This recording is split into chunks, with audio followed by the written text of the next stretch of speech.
In this video, I review useful labor market indicators to help businesses design hiring and retention strategies. Labor is at the forefront of economic issues of importance to Canadian food and beverage manufacturers. The Canadian population is aging, and the challenges to recruit skilled and qualified workers in almost all sectors of the economy have only intensified. Let's start with the one statistic most often cited to assess labor market trends, the unemployment rate. It's calculated by expressing the number of unemployed individuals, those individuals without work and who are actively seeking to work, as a percentage of the labor force, that is, individuals of working age who are employed or unemployed. When the unemployment rate goes down, it usually refers to a tightening labor market, that is, fewer people are without work relative to the total labor force. Conversely, an increase in the unemployment rate indicates that pressures on the labor market are easing. Note that it's unrealistic to expect the unemployment rate to converge towards zero. There will always be friction in the labor market, people leaving jobs and not being immediately hired in a new job.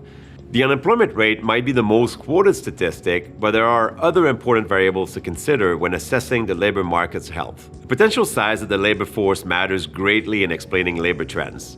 The participation rate is the total labor force, that is both unemployed people looking to work and employed people, expressed as a percentage of the population aged 15 years old and older. Here's on the screen a pattern of the participation rate in Canada over the last 10 years. There's an obvious, significant, and temporary decline at the outset of the pandemic. It took until September 2021 before the participation rate rebounded towards a pre-pandemic level. Looking at the long-term trend, you'll see that the labor participation rate has been declining. This is mostly because the Canadian population is aging. That is, fewer individuals are looking to work as they age. The economic environment can also lead individuals to enter or leave the workforce, impacting the participation rate. The unemployment rate and participation rate are statistics reported at the aggregate level for the entire Canadian economy. However, unemployment statistics exist that are relevant to food and beverage manufacturers. For example, it's possible to compare the unemployment rate of individuals last employed in food manufacturing relative to the broad unemployment rate.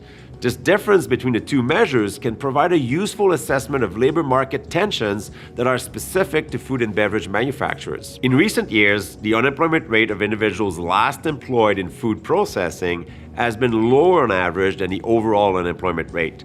That illustrates the tensions in recruiting food and beverage manufacturing workers.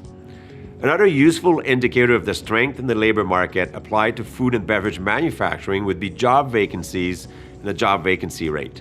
Job vacancies in food manufacturing are measured as vacant positions on the last business day of the month. The job vacancy rate is the number of vacant positions expressed as a percentage of labor demand, that is, occupied and vacant positions. Just as in the case of the unemployment rate, we should not expect the job vacancy rate to be zero. Labor market frictions mean businesses will always be recruiting workers to some degree. A high job vacancy rate implies that businesses must compete harder to attract workers. As a result, we should expect wages offered to potential hires to be under some upward pressure when the job vacancy rate is elevated. The chart shows that the food processing job vacancy rate has almost always been higher than that of the entire economy. Only in early 2023 have we seen it fall below the overall level of the entire economy. This is a key indicator to monitor because it can identify more challenging conditions in recruiting workers in the food processing sector. Note also that technology and automation within food processing plants can lead to lower job vacancies. Overall, the unemployment rate, participation rate, and job vacancy rate are useful indicators of the labor cost pressures food manufacturers will face. Looking for more economic insights and expertise? Find tools and resources to help you manage your food and beverage business at FCC Knowledge.